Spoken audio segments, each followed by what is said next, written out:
Hey, how's it going everyone? Welcome back to another review of The Queen's Umbrella. The Crown Prince passed away. We got the aftermath. Everyone is still in mourning, everyone is trying to move on and pick the next heir to the throne. Things are intensifying, there's accusations, there's interrogations.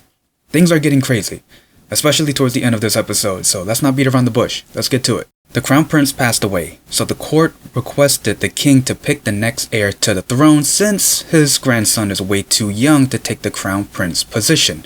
Now Taekyeon was also requested to see which son would be the Crown Prince, but the king stated that he's going to leave that position vacated until he finds out how the Crown Prince died if it wasn't by disease. Now speaking of how the Crown Prince died, there's a rumor going around that the Crown Prince was poisoned. And speaking of poison, apparently there are a couple of maids who are trying to poison the Crown Princess and her sons. Now there weren't any solid proofs on that, just accusations, so we did have to wait, and we did towards the end of this episode.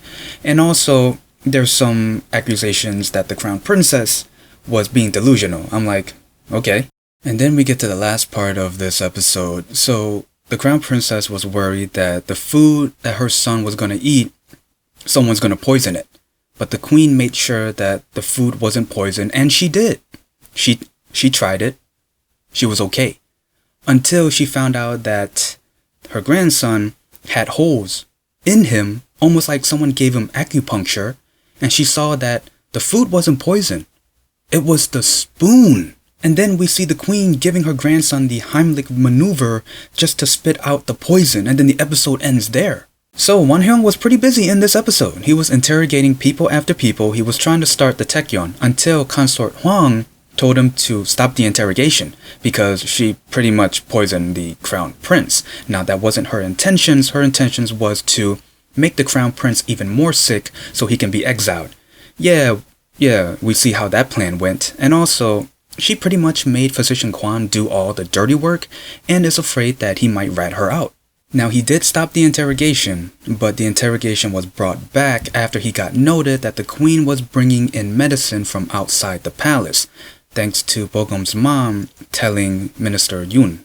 So Physician Kwan was being interrogated, and there was a back and forth, a heated back and forth between the queen and Won-hyung, but then it was stopped by the king. Out of all of the craziness that happened, I think there's one scene, in my opinion, that really stood out to me. It was when BoGeom blamed his mom for who she is. BoGeom was upset that he was never going to be the Crown Prince because of who his mom was. All of the other princes had connections because they came from a royal family.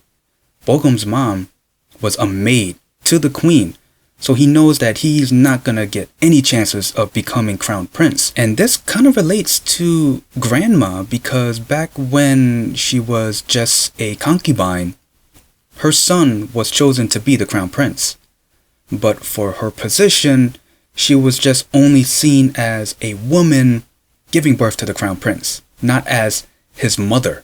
This was a pretty good episode, a good way to show the aftermath after the Crown Prince passed away. I mean, you got people interrogating other people, you got people accusing other people. There's a lot of hate going on in this episode. I think it's pretty obvious on who ordered to put the poison on the spoon. It could be Grandma or it could be Won-hyung. Won-hyung did say that he is gonna minimize the king's choices on picking the next heir. And then for Grandma, she said she doesn't like the queen being the queen, so who else it's gonna be, you know?